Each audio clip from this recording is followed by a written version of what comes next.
ESPN commentator Keith Olbermann has been suspended from hosting his own TV show for the week, following a Twitter exchange he had with Penn State University fans over the Thon Cancer fundraising event. In the exchange, Olbermann called the Penn State students pitiful. Olbermann's been critical over the Penn State past for their handling of the Jerry Sandusky scandal.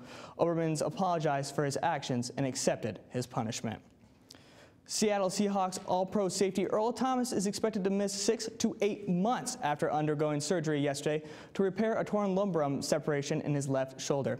Thomas injured the shoulder in the NFC Championship game against Green Bay, but still played in the Super Bowl 2 weeks later.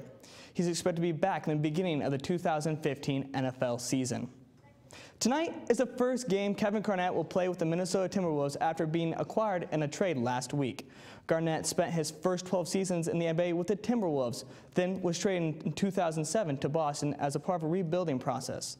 Despite not playing for Minnesota for the past 8 years, Garnett remains the all-time franchise leader in games played, points, and rebounds. And those are your headlines.